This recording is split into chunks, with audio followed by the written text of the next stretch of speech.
जी भैया। गुरुदेव, परिवार में सम्मिलितता को बरकरार रखने के लिए जो हमारा एक प्रश्न था। प्रश्न को अपने स्पष्ट करिए। परिवार में सम्मिलितता फिर से पूछिए, आप क्या कह रहे थे? मतलब एक परिवार में माँ बाप बेटा बेटी सब लोग रहते हैं, और आज के मॉडर्न युग में क्या हो गया है कि सब मोबाइल में लगे रहते हैं खाली समय में भी। तो एक दूसरे से क्लोजनेस कैसे बढ़े, नजदीकियां? एक दूसरे से नजदीकियां कैसे बढ़े?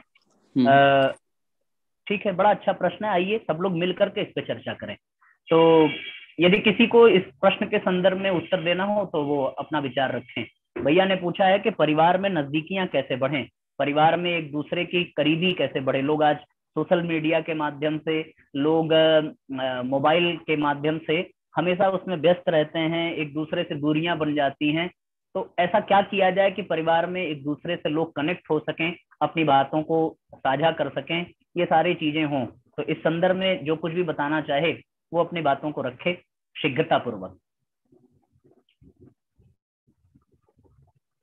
बताइए भाई, किसी को कुछ बोलना है? भैया जी, सबसे पहले तो इंसान को खुद को ही समय निकालना चाहिए कि अब एक दूसरे से कांटेक्ट करें, बैठ के बातचीत करें। जो चीज जरूरी नहीं है उसको थोड़ा सा पेंडिंग कर दे, जैसे कि मोबाइल।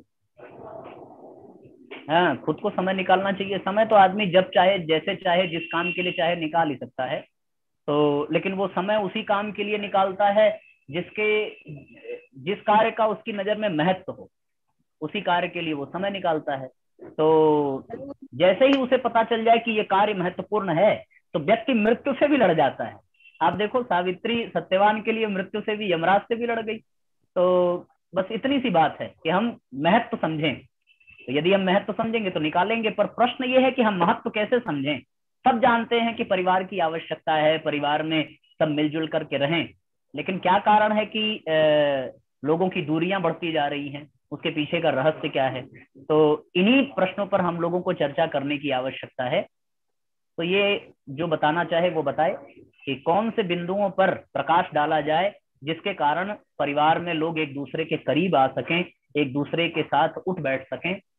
ये ऐसे तो पारिवारिक प्रकरण में बहुत सारे सूत्र हैं, पर प्रयास ये करिए कि ऐसा सूत्र जो बिल्कुल सटीक हो, जिसमें सारे सूत्र समाहित हो जाएं। वो क्या हो सकता है, और उसमें से चर्चा करके हम लोग उस विशेष सूत्र को पकड़ सकें जिसके माध्यम से हम लोग अपने परिवार की इस समस्या को दूर कर सकें। बताइए भाई। जी भैया, इस पर कुछ हम अपना छोटा सा विचार रखना चाहेंगे। हाँ भाई साहब, स्वागत है, बताइए। अपने तरफ से एक छोटा प्रयास इस दिशा में हम कर सकते हैं कि जो हमसे बड़े हैं उनको रात में कर पैर दबाएं, और जो छोटे हैं उनसे भर दिन में उन्होंने क्या किया, क्या उनको अच्छा लगा, क्या उन्होंने सीखा, इस विषय पे थोड़ा सा चर्चा करना चाहिए।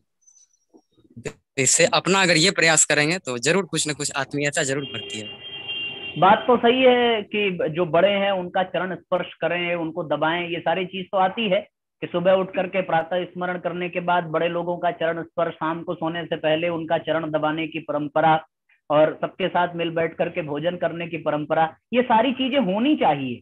लेकिन ये होती क्यों नहीं है? प्रश्न की गहराई को हम और थोड़ा सा ले चलें कि ये सारी चीजें होने लगे। अब ठीक है, सब जानते हैं कि पैर दबाना चाहिए, लेकिन जिसका पैर दबाना है उससे मन ही नहीं मिल रहा है, उसके पास बैठने का मन नहीं कर रहा है, उसको देखने का मन नहीं कर रहा है, तो आदमी कहाँ से पैर दबाएगा? सबको ये पता है कि विवाह के सूत्रों में भी ये हम लोग चर्चा करते हैं कि भाई बहू को सास का चरण दबाना चाहिए, पुत्र को पिता का।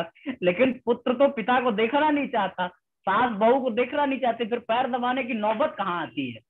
तो थोड़ा और गहराई में चलो कि क्या कारण है कि ये सारी चीजें जानने के बाद भी हम लोग नहीं कर पाते।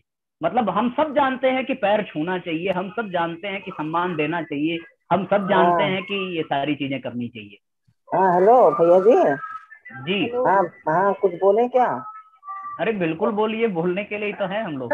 जितना हमको समझ में आ रहा है कि मनुष्य को पहले तो अपनी जो है मानसिकता सही रखना ही पड़ेगा कि कौन मेरा छोटा है, कौन मेरा बड़ा है, किसको क्या आवश्यकता है, किसको क्या जरूरत है, तो वो अपने आप हमारे तरफ खिंचा रहेगा। अब वो खाना नहीं खाया है, क्यों नहीं खाया, क्या हुआ बेटा, आइए बैठिए, खाइए, खाएं, क्या बात हुआ। मान लीजिए कभी अनबन भी होता है तो थोड़े जो बड़े लोग होते हैं थोड़ा सिफारिश करते हैं, कहा जाता है कि क्षमा बड़न को चाहिए और छोटन को उत्पाद ना। तो मनुष्य के मानसिकता आज के जमाने में दूषित हो गई है। हाँ, और ये बात तो बिल्कुल सही कहा आपने कि यदि व्यक्ति का चिंतन ठीक हो जाए, यदि व्यक्ति का चिंतन सही हो जाए, मानसिकता सही हो जाए, बड़े अपना कर्तव्य निभाने लगे, छोटे अपना कर्तव्य निभाने लगे, ये सारी चीजें सही हो जाएंगी। चलिए एक कदम और चला जाए, तो व्यक्ति कर्तव्य पालन करे कैसे, अपना चिंतन ठीक करे कैसे, ये भी तो बात है ना। हम लोग तो जान रहे हैं कि हाँ भाई चिंतन सही होना चाहिए, अपने कर्तव्य का पालन सही होना चाहिए, चिंतन कैसे ठीक होगा। ये भी सही है कि चलो स्वाध्याय कर लेंगे, सत्संग कर लेंगे, उससे चिंतन ठीक होने लगे। हमें लगता है कि एक कदम और गहराई में चलना चाहिए, कुछ ऐसा है जो छूट रहा है, कुछ ऐसा है जो चिंतन को भी प्रभावित करता है, कुछ ऐसा है जो जिसको पकड़ लिया जाए तो चिंतन स्वतः ठीक हो जाएगा। थोड़ा और दिमाग लगाया जाए, थोड़ा और पुरुषार्थ करिए, थोड़ा और अपने दिमाग को कसरत कराइए। हेलो भैया, प्रणाम। जी प्रणाम, बताइए। हाँ भैया, परिवार में जो बड़े हों उनको एक नियम बनाना चाहिए कि वो शाम का भोजन, सुबह का भोजन सब एक साथ करें। तो इसमें सब परिवार के लोग इकट्ठा होते हैं, आपस में एक दूसरे से बातचीत करते हैं, तो इससे परिवार में प्रेम बढ़ता है। हाँ बिल्कुल सही कहा दीदी आपने कि परिवार में एक नियम बनाना चाहिए, लेकिन नियम जो है, आरती हाँ शाम को करें, इससे ज्यादा से ज्यादा हम एक साथ हो सकते हैं। ये अच्छा कहा आपने कि परिवार में एक नियम होना चाहिए, साथ में सब आरती करें, साथ में सब भोजन करें। पर एक निवेदन मैं आप लोगों के बीच में ये करना चाहूँ कि कोई भी नियम जो है वो परमानेंट नहीं हो सकता, वो परिस्थिति जन्य होता है। जब तक परिस्थितियां ठीक है तब तक नियम चलता है। और बच्चों का एग्जाम आ गया तो फिर वो कौन सा नियम पालन करेगा। यदि वो नियम पालन करेगा तो पढ़ाई नहीं कर पाएगा। जो घर में बाहर जॉब पर जा रहे हैं वो देर रात लौट के आ रहे हैं, तो वो कहाँ आपके नियम में हिस्सेदार हो पाएंगे। घर में जो महिलाएं हैं बस वही नियम पालन कर सकती हैं। तो हमें, जब ये चर्चा चल रही है और इतने प्रबुद्ध वर्ग के लोग यहाँ पर एकत्रित हैं, तो किसी ऐसे सूत्र तक पहुंचे जरा सा, क्योंकि नियम तो परिस्थिति जन्य है और वो व्यक्ति विशेष तक ही सीमित है, उसको विशेष परिस्थितियों में तो नहीं निभाया जा सकता है। इसलिए थोड़ा और विचार करिए। मैं इसलिए प्रश्न पे प्रश्न इसमें जोड़ता जा रहा हूँ क्योंकि जोड़ने से ही नए नए सूत्र निकल करके आ रहे हैं। जैसे 3 सूत्र तो निकल करके आ गया। पहला आ गया, जैसे चंपा माता जी ने कह दिया कि मानसिकता ठीक होनी चाहिए। आपने कह दिया कि परिवार में एक ऐसा नियम हो जिसमें साथ साथ रहें। भैया ने कह दिया कि पैर दबाना चाहिए, पैर छूना चाहिए। लेकिन वही है ना कि आदमी जब एक दूसरे को देखना ही नहीं चाहेगा, एक दूसरे के वो करना ही नहीं चाहेगा, तो फिर क्या स्थिति हो जाएगी। फिर देखना चाहिए, क्या करना पड़ेगा, थोड़ा और विचार किया जाए। हाँ भैया प्रणाम। जी प्रणाम, बताइए। भैया हम इसमें कुछ कहना चाहते हैं। हम अपने परिवार को अगर हम बेहतर बनाना चाहते हैं तो उसको हम अपने आचरण से सिखा सकते हैं। हम अपने आप को बेहतर बना करके चिंतन और व्यवहार से आचरण जो बनती है, तो उसके माध्यम से हम अपने आप को बेहतर बन जाएंगे, तो स्वतः ही परिवार के लोग मेरा बात मानना शुरू करेंगे। भैया आपकी बात तो बिल्कुल सही है कि हमारा यदि आचरण सही हो तो पहले खुद पे काम करना पड़ेगा। ठीक है, बहुत अच्छी बात है। ये भी अच्छा सिद्धांत है कि हमारा आचरण सही हो तो परिवार के अन्य लोग सही हो जाते हैं। मैं अगर इस पर विचार करूं तो हमें लगता है कि पितामह भीष्म का तो आचरण सर्वश्रेष्ठ था, पर दुर्योधन के जैसे लोग उनके आचरण को कहाँ मान पाए। आचरण तो सही हो, है ना। भगवान राम के परिवार में तो सब आचरण सही था, पर कैकेयी भटक गई मंथरा की वजह से। तो आचरण अपना ठीक हो तो इससे व्यक्तिगत लाभ तो है, पर सामूहिकता के लिए सिर्फ अपना आचरण अगर सही किया जाए तो अब रावण के परिवार में विभीषण का तो आचरण ठीक था। विभीषण ने प्रयास भी किया, प्रार्थना भी किया, पर रावण उससे कहाँ अपनी दिशा को बदल पाया। तो चलो एक चौथा सूत्र भी है। ये देखिए छोटे छोटे कलेक्शन हो रहे हैं। मैं जानबूझ करके विषय को लंबा कर रहा हूँ ताकि इसी तरीके से आ जाए। तो 4 सूत्र तो हम लोगों को मिल गए कि पहला अपना आचरण सही हो, दूसरा मानसिकता सही होनी चाहिए, तीसरा जो है कि हम एक नियम बनाए कि साथ में बैठेंगे, साथ में भोजन करेंगे, साथ में ये सारी चीजें हो, और चौथा कि चरण स्पर्श करने की परंपरा, चरण दबाने की परंपरा। ये 4 सूत्र, इसको हृदयंगम करते चलिए। लेकिन फिर भी हमें एक और थोड़ा एक कदम आगे बढ़ना चाहिए। ये सारी चीजें जो है चल रही हैं, आगे बढ़िए। और किसी को कुछ कहना है? भैया प्रणाम। परेशानी का समाज में जब बड़ा परिवार होता है या छोटा, जो भी हो, एक्सपेक्टेशंस जब जरूरत से ज्यादा हो जाती है और हम अपने पैसे लादने लग जाते हैं दूसरों पर, तो वहां बड़ी परेशानी हो जाती है, क्योंकि हर की मानसिकता अलग अलग होती है। वो चाहते हैं कि हमारे हिसाब से, हम अपने को नहीं बदलना चाहते, लेकिन हर वक्त दूसरों से अपेक्षा करते हैं कि वो बदल जाए। वो एक परेशानी हम्म, अगर परिवार में लोग बहुत आए हुए हैं तो नहीं, ठीक है दीदी, बहुत अच्छा बताया आपने। एक सूत्र ये भी कि हम दूसरों से उम्मीद न करें, और लोगों की एक्सपेक्टेशन की वजह से थोड़ी दिक्कत आती है। इसको और मैं सरल बना दूं तो यही है कि लोग अपना अधिकार ज्यादा जताते हैं। पति जो है वो पत्नी पर अधिकार जताती है, पत्नी पति पर, बच्चे माँ बाप पर, माँ बाप अपने बच्चों पर, अपने कर्तव्य पर कोई ध्यान नहीं देता। तो ये वही बात हो गई कि हम अधिकार से ज्यादा अपने कर्तव्य पर ध्यान दें। चलो भाई, एक सूत्र और मिल गया परिवार को ठीक करने का। ठीक है, और कोई परिजन बताइए। अभी भी हम मैं समझता हूँ कि वहां तक नहीं पहुंच पा रहे हैं, थोड़ा सा और गहराई में चलें, बताइए। ये बताइए।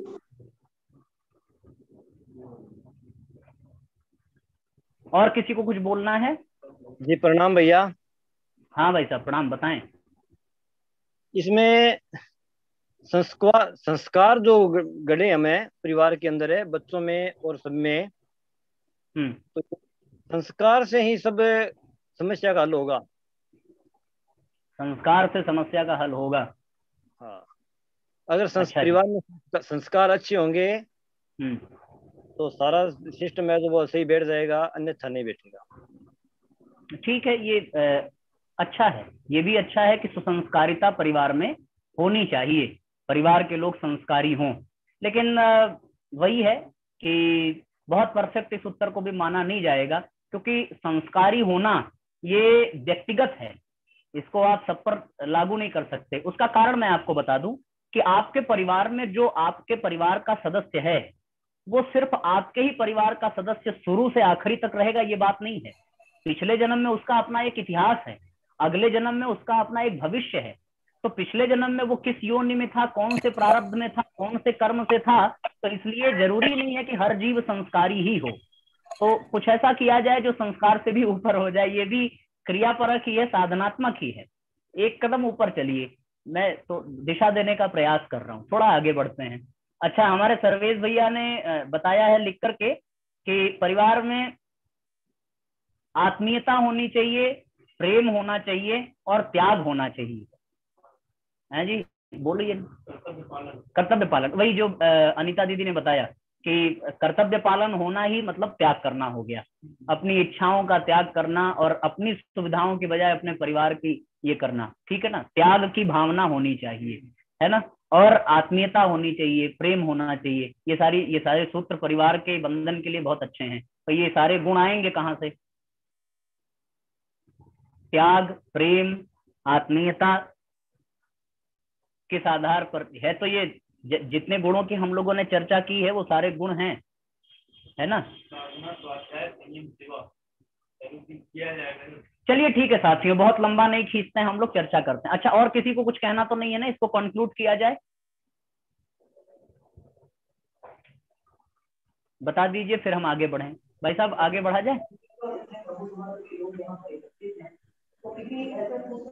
चलिए ठीक है, किसी को बोलना नहीं है, फिर आगे बढ़ते हैं। बहुत अच्छे से आप सबने बताया है, अपने विवेक और अपने ज्ञान के आधार पर परम पूज्य गुरुदेव ने भी ये सारे सूत्र दिए हैं कि परिवार में सुसंस्कारिता हो, कर्तव्य परायणता हो, त्याग हो, प्रेम हो, आत्मीयता हो। लेकिन इन सब के केंद्र में क्या होना चाहिए, किसकी वजह से ये सारी चीजें होंगी परिवार में? अगर आप गहराई से चिंतन करें तो मुझे गुरुजी की एक पुस्तक याद आती है, भाव संवेदना की गंगोत्री।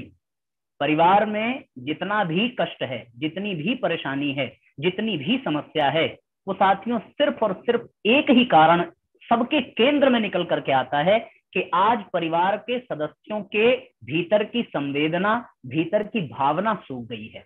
और इसी आधार पर परम पूज्य गुरुदेव ने धरती पर स्वर्ग और मनुष्य में देवत्व की बात की है। कुछ भी करने की आवश्यकता नहीं है यदि व्यक्ति अपने भीतर की संवेदना को जगा ले। और संवेदना का मतलब क्या है? संवेदना का मतलब है दूसरे के दर्द को अपना दर्द समझना, दूसरे की खुशी को अपनी खुशी समझना। जरा कल्पना करके देखिए कि यदि संवेदना नहीं होगी तब का दृश्य कैसा होगा, और यदि संवेदना होगी, यदि भावना होगी, तब का दृश्य कैसा होगा। वास्तव में ये कहा जाता है कि सबका प्यार स्वार्थ से भरा है, पर माँ का प्यार अपने बच्चों के लिए स्वार्थ से ऊपर होता है। उसका कारण क्या है? उसका कारण है कि माँ के भीतर जो प्रेम है वो भाव संवेदना से बिल्कुल परिपूर्ण है। जिसके भीतर संवेदना इतनी अधिक है वो माँ जैसी ममता वाली ही हो सकती है।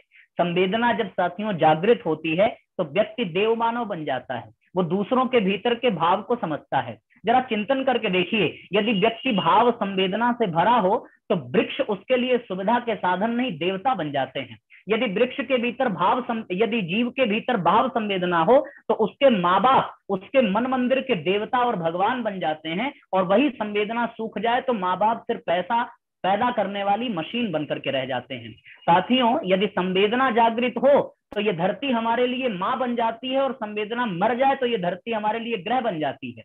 यदि संवेदना जागृत हो जाए तो नदियों को हम माता कहने लगते हैं, और संवेदना सूख जाए तो नदियां पानियों का एक भंडार मात्र बनकर के रह जाती हैं। बस साथियों, कहने का भाव इतना ही है कि हर व्यक्ति के भीतर की संवेदना को जगाना पड़ेगा।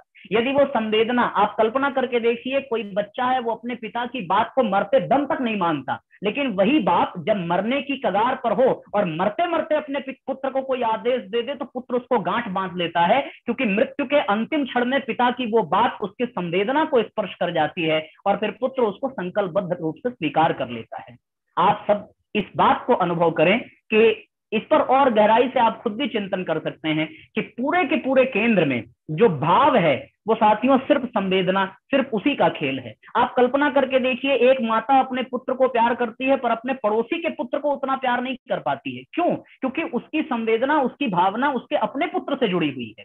आप जितना प्रेम अपने परिवार के सदस्यों से करेंगे, आप फर्स्ट प्रायोरिटी अपने परिवार के सदस्यों को देंगे। क्यों? क्योंकि उसके साथ आपका एक भावनात्मक लगाव है। यदि ये भावनात्मक लगाव खत्म हो जाए तो फिर साथियों, फिर जैसे दूसरों का परिवार वैसे ही अपना परिवार। जिसके साथ भावनात्मक संबंध हो जाए उसके साथ फिर त्याग करने का भी मन करता है, उसको फिर प्रेम करने का भी मन करता है, उसके फिर चरण दबाने का भी मन करता है, उसके फिर चरण छूने का भी मन करता है। उसके साथ हर नियम सध जाते हैं जिसके प्रति भावना हो, और जिसके प्रति भावना ना हो लाख नियम बना लें, फिर वो नियम हमारे लिए बंधन का काम करता है, हमारे लिए घुटन बन जाता है। फिर वो अनुशासन नहीं रह जाता, वो शासन बन जाता है। इसलिए साथियों, परम पूज्य गुरुदेव की मैं बात करता हूं। गुरुजी ने कहा कि परिवार को सुंदर बनाने के लिए क्या चाहिए? प्यार और सहकार ही तो। और प्यार सहकार कहां से आएगा? वो सिर्फ और सिर्फ अपनी संवेदना को जगाने से, अपनी भावना को जगाने से। यदि भावना जग गई तो परिवार में सारे नियम, सारे कानून एक साथ काम करेंगे। फिर बच्चा माँ बाप के दर्द को समझेगा। जरा सा छोटे से उदाहरण से मैं आपको बता दूं कि परिवार में यदि भावना हो तो कोई भी बच्चा अपने माँ बाप के दर्द को समझेगा। फिर वो शराब पीने से पहले 10 बार जरूर सोचेगा कि अगर मैं पीऊंगा तो मेरे माँ बाप पे क्या गुजरेगी। आज जितने भी बच्चे गलत काम से बचते हैं वो इससे नहीं बचते कि माँ बाप उनको डांटेंगे मारेंगे। बहुत से लोग ऐसे हैं जो इसलिए भी नहीं करते कि उनके परिवार के लोग इससे प्रभावित होंगे। और ये साथियों क्यों है? सिर्फ और सिर्फ भावना की वजह से। यदि माता अपने आप को भूखा रख करके अपने बेटे को भोजन कराती है तो ये संवेदना की वजह से। यदि पिता अपने आप को कष्ट देकर के अपने बच्चों की इच्छा पूरी कर रहा है तो ये संवेदना की वजह से, आत्मीयता की वजह से। बस जहां ये आ जाएगा उसके बाद शत्रु भी अपना प्राण तुल्य लगने लगता है। और संवेदना नहीं है तो जो अपने भले हों वो शत्रु के समान ही लगते हैं। बस संवेदना जगा लें तो व्यक्ति देवता बन जाएगा और परिवार इस धरती का स्वर्ग बन जाएगा। इतनी सी बात।